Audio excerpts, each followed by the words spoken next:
अस्सलाम वालेकुम। आज हमारा एनाटॉमी का लेक्चर 3 हम पढ़ने जा रहे हैं आज, जो कि बेसिकली बेस्ड है अनीमियास पे। तो let's start with anaemia. What is anaemia? Anaemia जो है it is the deficiency of haemoglobin. इसके साथ साथ हीमोग्लोबिन की डेफिशिएंसी के साथ साथ बेसिकली आरबीसी की काउंट की भी डेफिशिएंसी हो रही होती है। अब ये डेफिशिएंसी हमें किस तरह पता चलती है? हम सीबीसी टेस्ट वगैरह करवाते हैं तो उससे हमें एचबी की डेफिशिएंसी का पता चल जाता है। अच्छा, एक और चीज़ इसमें, एनीमियाज जो हैं उनकी क्लासिफिकेशन दो तरह पे है, बेस्ड है। टू मेजर क्लासिफिकेशन में क्लासिफाइड होती है, एक मॉर्फोलॉजिकल, एक एटियोलॉजिकल। मॉर्फोलॉजिकल जो होती है वो शेप की बेस पे होती है, और एटियोलॉजिकल जो होती है वो कॉज की बेस पे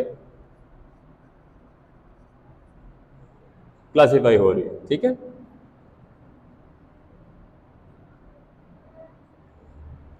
मॉर्फोलॉजी की साइज के बेसिकली शेप पे हो रही है, साइज के जो है डिपेंड कर रही है, साइज डिपेंडेंट है क्लासिफिकेशन पे। अच्छा, मॉर्फोलॉजिकल क्लासिफिकेशन जो है एनीमिया की, that is based on 4 main types. पहला माइक्रोसिटिक हाइपोक्रोमिक एनीमिया, जिसमें सेल का जो साइज है, आरबीसी का जो साइज है कम हो जाता है, उसमें उसका हीमोग्लोबिन कंटेंट भी कम हो जाता है। माइक्रोसिटिक जो है stands for decrease in the cell size and decrease in Hb is hypochromic. ठीक है। सेकेंड टाइप जो है that is normocytic normochromic. Normocytic normochromic क्या होता है कि सेल का साइज जो है वो नॉर्मल होता है और उसमें एचबी का कंटेंट भी नॉर्मल होता है, बट देन अगेन उसमें आरबीसी का जो काउंट है, नंबर है, वो डिक्रीज हो जाता है। अच्छा जी, macrocytic, third macrocytic hypochromic, cell का साइज जो है वो इंक्रीज हो जाता है, उसका हीमोग्लोबिन लेवल जो है वो डिक्रीज हो जाता है। Fourth one is macrocytic normochromic. Macrocytic normochromic में क्या होता है, सेल का साइज इंक्रीज है और एचबी लेवल जो है वो अगेन इट रिमेन्स नॉर्मल। ठीक है। Coming towards the aetiology, cause origin base पे 5 मेन टाइप्स में ये डिवाइडेड है। पहला हेमोरेजिक एनीमिया, दूसरा haemolytic, nutrition deficiency, anaemia of chronic diseases, और एप्लास्टिक एनीमिया। जो हेमोरेजिक एनीमिया है that comes from haemorrhage. Haemorrhage basically bleeding. Bleeding दो तरीकों में ये हो रहा होता है, एक एक्यूट हेमरेज और क्रॉनिक हेमरेज। ठीक है। एक्यूट हेमरेज जो है अमूमन इसकी मिसाल है एक्सीडेंट्स, जो रोड साइड एक्सीडेंट्स होते हैं, रैपिड ऑनसेट पे ब्लीडिंग हो रही होती है, एक्सीडेंट हुआ साथ ही ब्लीडिंग होगी, उसे हेमरेज कहते हैं। उसकी वजह से जो एनीमिया होता है हेमरेजिक एनीमिया होता है। उसके अलावा एक होता है क्रॉनिक। क्रॉनिक जो है that last for a long period of time. अच्छा, इसमें ऐसे एग्जाम्पल इसकी ऐसे है कि कोई इंटेस्टिनल ब्लीडिंग हो रही है, कहीं किसी साइड से इंटेस्टिनल एरिया में रप्चरिंग ऑफ ब्लड वेसल्स है, over time, prolong period of time, उसमें क्या होता है, किसी ब्लीडिंग हो रही है, पता नहीं चल रहा कि ब्लीडिंग हो रही है, लेकिन जब सीबीसी करवाएंगे या पैलर जो है, आंख का जो पैलर है या स्किन कलर जो है वो पेल हो जाएगा, उस वजह से हम ये चीज़ असेस कर पाएंगे कि शायद ब्लड की कमी या हीमोग्लोबिन की कमी। ठीक है।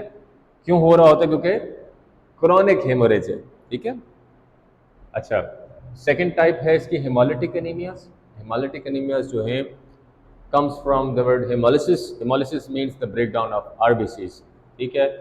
RBCs टूटते हैं और इस तरह RBCs के टूटने की वजह से जो एनीमिया होता है उसको हम हेमोलिटिक एनीमिया कहते हैं। दो तरह का ये होता है, इंट्रिंसिक और एक्सट्रिंसिक। इंट्रिंसिक यानी कि internally, extrinsic externally. Intrinsic haemolytic anaemia जो है इसे हम सिकल सेल एनीमिया जो है उससे कैटेगराइज करते हैं। सिकल सेल एनीमिया एक ऐसा डिजीज होता है जिसमें आरबीसीज जो हैं they tend to develop a sickle cell shape. दरांती की तरह की जो है शक्ल उसकी आरबीसी की हो जाती है, और इवेंचुअली क्या होता है कि ये सेल्स जो हैं उनको सिकल सेल आरबीसीज कहते हैं। ये जिस ऑर्गन में बन रहे हों, जिस ऑर्गन में ब्लड सप्लाई में ये बन रहे हों, ये ब्लड वेसल को ऑब्स्ट्रक्ट करते हैं, ऑक्लूड कर देते हैं, और eventually they cause a lot of pain in the affected area, और मेनली इसमें इस्कीमिया भी एक रीज़न होती है। अच्छा, एक्सट्रिंसिक जो है, extrinsic haemolytic anaemia cause due to any external source, जैसे कि मिसाल के तौर पे कोई भी केमिकल है, कोई ड्रग है, कोई भी एंटीबायोटिक हो सकती है, कोई एंटीबॉडीज़ भी हो सकती है जो बन रही हैं। ठीक है। किसी एक्सटर्नल सोर्स की वजह से जो एनीमिया कॉज हो रहा है वो हेमोलिटिक एनीमिया। ठीक है। अच्छा जी, न्यूट्रिशन डेफिशिएंसी एनीमिया जो कि बहुत कॉमन भी है, इनमें मेनली प्रोटीन डेफिशिएंसी और आयरन डेफिशिएंट जो है एनीमिया हो रहा होता है। प्रोटीन डेफिशिएंसी प्रोटीन माल न्यूट्रिशन की वजह से कि डाइट में प्रोटीन डाइट नहीं है, ठीक है, उसकी वजह से प्रोटीन डेफिशिएंसी एनीमिया होता है। आयरन डेफिशिएंसी मिसाल के तौर पे iron rich supplements, iron rich foods जो हैं डाइट में, डाइटरी सोर्सेज उसमें बहुत कम है, वो प्रॉपर कंजम्पशन उसकी नहीं है, या आयरन की एब्जॉर्प्शन सही नहीं हो रही, ठीक है, डाइट ठीक है लेकिन आयरन प्रॉपर एब्जॉर्ब नहीं हो रहा है बॉडी में, उसकी वजह से न्यूट्रिशन डेफिशिएंसी एनीमिया हो रहा है। अच्छा, इसके अलावा दो और टाइप्स है इसकी न्यूट्रिशन डेफिशिएंसी में, दो और मेन डिजीजेज आ रही हैं, एक है पर्नीशियस एनीमिया, एक है मेगैलोब्लास्टिक एनीमिया। पर्नीशियस एनीमिया जो है वो due to the lack of vitamin B12, ठीक है, B12 की डेफिशिएंसी, विटामिन B12 की डेफिशिएंसी की वजह से पर्नीशियस एनीमिया हो रहा है। अच्छा, B12 जो है ये इसका एक ही तरीके का होता है जिसमें एब्जॉर्ब होने का, इंट्रिंसिक फैक्टर जो है जो कि गैस्ट्रिक म्यूकोजा में पड़ा होता है वो इसको एब्जॉर्ब करता है इंटेस्टाइन में, ठीक। अगर इंट्रिंसिक फैक्टर नहीं है या स्टोमक वॉल लाइनिंग जो है वो वीक है और गैस्ट्रिक इंट्रिंसिक फैक्टर की प्रोडक्शन जो है इफेक्टिव नहीं है, प्रॉपर इसकी अप्रोप्रिएट जो ऑप्टिमल क्वांटिटी वो नहीं है, तो B12 जो है वो प्रॉपरली एब्जॉर्ब नहीं हो पाता, ठीक। उसकी वजह से क्या होता है कि पर्नीशियस एनीमिया हो जाता है। अच्छा जी, megaloblastic anaemia, megaloblastic anaemia vitamin B9 की डेफिशिएंसी की वजह से होता है, या फोलेट या फोलिक एसिड की डेफिशिएंसी की वजह से होता है। इसमें मेनली न्यूबॉर्न बेबीज में एक डिजीज होता है स्पाइना बाइफिडा जो कॉज हो रहा होता है, और ये बड़ा जो है वो डेंजरस होता है, ठीक है। इसके अलावा इसमें फोर्थ टाइप है anaemia of chronic diseases. Chronic diseases जो हैं वो ऐसी डिजीजेस होती हैं जो कि for a longer period of time चल रही होती हैं, जिनका इफेक्ट भी ज़्यादा होता है। मिसाल के तौर पे कैंसर है, कोई ऑटो इम्यून डिजीजेस हैं।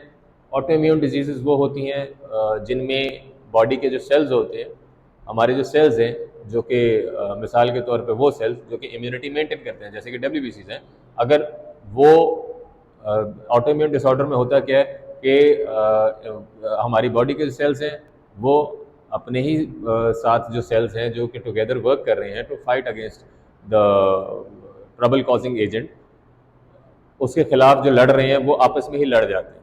हमारी बॉडी के सेल्स हमारी बॉडी के सेल्स को ही मारना शुरू कर देते हैं। ऑटो इम्यून डिजीजेस में ये हो रहा होता है। अच्छा जी, क्रॉनिक किडनी डिजीजेस, कोई रीनल फेलियर के केस में, ठीक है, सिरोसिस है जिसमें लिवर श्रिंक कर जाता है, हेपेटाइटिस B, C और HIV का इन्फेक्शन, ये क्रॉनिक डिजीजेस की एग्जांपल्स हैं। इसके अलावा लास्ट टाइप है ए प्लास्टिक एनीमिया। हमारे जितने भी सेल्स हैं बॉडी में, WBCs, RBCs, प्लेटलेट्स, ये सारे के सारे जो है ये इनकी फॉर्मेशन हो रही होती है बोन मैरो में। बोन मैरो जो है it is responsible for producing the cells, और जैसे ये सेल्स बन जाते हैं और मेच्योर होते हैं तो ये ब्लड स्ट्रीम में आ जाते हैं। इन एनी केस अगर हमारे पास तीनों सेल लाइन जो हैं WBCs, RBCs और प्लेटलेट्स ये कम हो रही है, इनकी डेफिशिएंसी हो रही है, उस चीज़ को हम कहते हैं ए प्लास्टिक एनीमिया, ठीक। डेफिशिएंसी और WBCs, RBCs एंड प्लेटलेट्स, उसको ए प्लास्टिक एनीमिया कहते हैं, या बोन मैरो फेलियर भी होता है, ठीक है। ये क्यों हो रहा होता है कि एक पेशेंट है जिसको रिपीटेडली एक्सरेज या गामा रेज का एक्सपोजर दिया जा रहा है, ठीक है, या TB के केस में ये हो सकता है, या हेपेटाइटिस के इन्फेक्शन, या HIV के इन्फेक्शन, ठीक। अच्छा, एक चीज़ इसमें ये मैं और ऐड ऑन करना चाहूँगा कि जो मॉर्फोलॉजी है उसमें एक मेन चीज़ आती होती है, वो होते हैं red cell indices. Red cell indices जो है mean cell volume, mean cell haemoglobin और मीन सेल हीमोग्लोबिन कंसंट्रेशन, ठीक है। मीन सेल वॉल्यूम क्या होता है? जो RBC का वॉल्यूम होता है, सेल वॉल्यूम होता है, सेल साइज होता है। और उसके बाद हीमोग्लोबिन के क्या होती है, मीन सेल हीमोग्लोबिन क्या होती है कि ये जो हम चीज़ देख रहे हैं कि सेल साइज कितना, उसमें हीमोग्लोबिन कितनी है, ये मीन सेल हीमोग्लोबिन वो होती है। मीन सेल हीमोग्लोबिन कंसंट्रेशन क्या होती है? वही होती है कि जो RBC है वो कितना % जो है वो सैचुरेटेड है हीमोग्लोबिन के साथ, ठीक है।